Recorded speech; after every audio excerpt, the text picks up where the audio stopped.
Ever wondered why businesses and governments seem to cater more and more to feminism and modern women? It's a question that's been making rounds in the corridors of power and in boardrooms across the globe. In our current society and economy, women have come to command a significant place, and this shift is not accidental.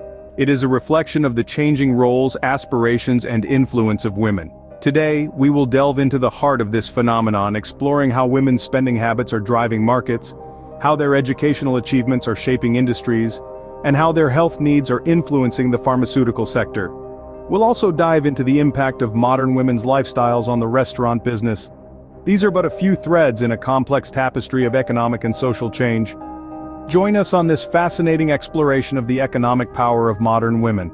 Did you know that women control about 70 cents of every dollar spent in the economy? That's right. Women are not just spending money.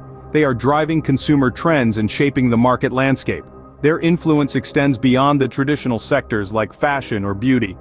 From technology to real estate, women's choices are shaping the way businesses operate.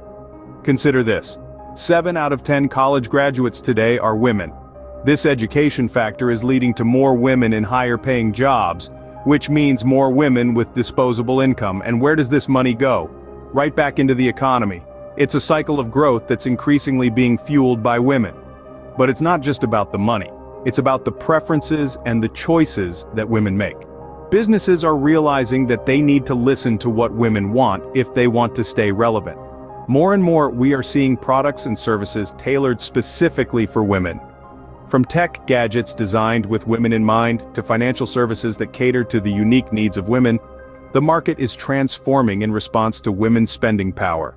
What about the stay-at-home mothers? They may not pay taxes, but their influence on the economy is undeniable. Their choices in household purchases, from groceries to home appliances, have a significant impact on the market trends.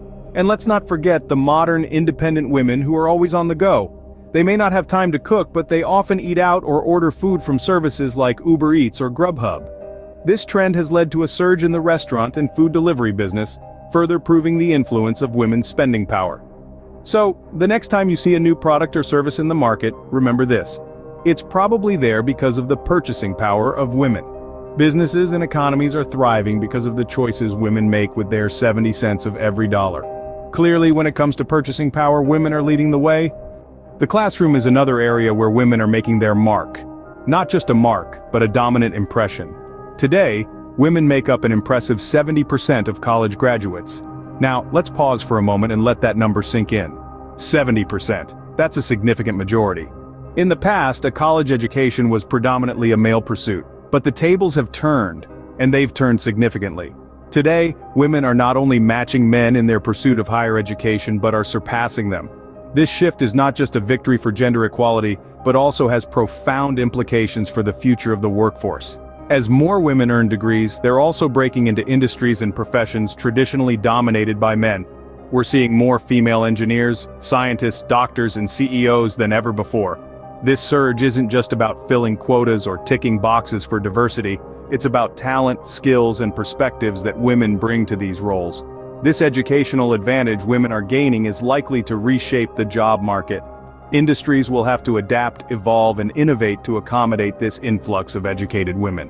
This change might mean rethinking old norms and practices, fostering more inclusive work environments, or reassessing how opportunities are allocated. But what does this mean for men?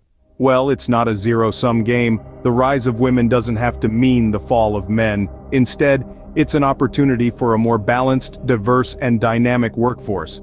It's about harnessing the full potential of the human talent pool, rather than just half of it. This shift could also have ripple effects beyond the workplace. It could influence societal norms, family structures, and even the economy. After all, when women prosper, societies prosper. In conclusion, the rise of women in education is not just a trend, but a transformative force. It's a force that's set to shake up the world of work and beyond. With more educated women entering the workforce, the landscape of many industries is set to change. So, as we look to the future, we can expect to see more women leading, innovating, and making their mark. It's not just about empowering women, it's about advancing society. Now, let's turn our attention to a somewhat controversial topic: the pharmaceutical industry. It's a sector that's been in the spotlight quite a bit, and today we delve into why. It's reported that 1 out of every 4 women is on some form of antidepressant or anti-anxiety medication. That's a quarter of the female population. This of course presents a significant market potential for pharmaceutical companies, yet it's not just about market size, it's about the nature of the market itself. Mental health is a delicate area, with a lot of nuances, and a lot of ethical considerations to take into account. The demand for these medications is driven by a genuine need to manage and treat mental health conditions. It's not a market created out of luxury or desire, but out of necessity. And this is where the ethical questions come in. With such a large market dependent on their products, pharmaceutical companies have a responsibility to ensure they're not just selling drugs, but providing solutions that genuinely improve the lives of their customers. It's about more than just profit margins, it's about improving mental health, promoting well-being, and ultimately contributing to a better quality of life. But it's not all doom and gloom. The pharmaceutical industry also presents opportunities. With such a large customer base, companies have the resources to invest in research and development to create better, more effective treatments. They have the potential to make a real difference in the lives of millions of women. However, the responsibility doesn't just lie with the pharmaceutical industry. Governments, healthcare providers, and society at large need to play their part. It's about ensuring that mental health is prioritized, that women have access to the care they need, and that the stigma surrounding mental health is broken down. In conclusion, the relationship between women and the pharmaceutical industry is complex and laden with both opportunities and challenges. It's a relationship that has the potential to shape the future of healthcare, and it's one that warrants our attention. Finally, let's take a look at how modern women are influencing the restaurant business. It's a well-observed fact that the lifestyle of today's strong and independent women is vastly different from that of their predecessors. With more women in the workforce than ever before, time has become a precious commodity. As a result, many women find themselves too busy to prepare meals at home. And this is where the restaurant industry steps in. Restaurants have always been places of convenience and social interaction. However, with the changing dynamics of the modern woman's lifestyle, they have evolved into vital lifelines for those who simply don't have the time or energy to cook. From quick-service restaurants providing a fast food fix to fine dining establishments offering a relaxing environment after a hard day's work, the options are endless. But it's not just traditional restaurants that are benefiting. The rise of food delivery services has transformed the landscape of the restaurant industry. Companies like Uber Eats and Grubhub have tapped into the market of time-strapped women who want the convenience of restaurant-quality food delivered to their doorsteps. These services allow women to order from a wide range of eateries, expanding their food choices beyond what's available in their immediate vicinity. Delivery services also cater to the late-night cravings and irregular mealtimes that come with a busy lifestyle. Working late? There's a service for that. Unexpected guests? There's a service for that too. The restaurant industry has truly adapted to meet the needs of the modern woman. Moreover, by offering promotional deals and loyalty programs, these services have made eating out or ordering in more attractive and affordable. It's a win-win situation for all involved. Women get to enjoy a wide variety of food options without the hassle of cooking, and restaurants increase their customer base and profits. In conclusion, the lifestyle of the modern woman, characterized by strength, independence, and busyness, is reshaping the restaurant industry.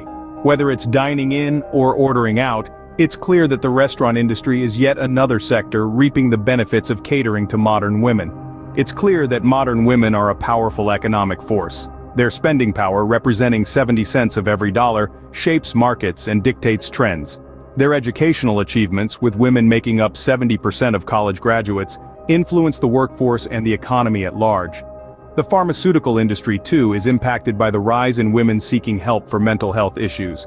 With 1 in every 4 women on some form of antidepressant or anti-anxiety medication, the restaurant business is also getting a boost as the strong, independent women of today, often too busy to cook, frequently dine out or order in. These factors significantly contribute to why businesses and governments are increasingly catering to feminism and the modern woman. They understand that acknowledging and meeting women's needs and preferences can be a strategic move, not just socially, but economically as well. Ultimately, the economic influence of women is undeniable. It's a trend that businesses and governments can't afford to ignore.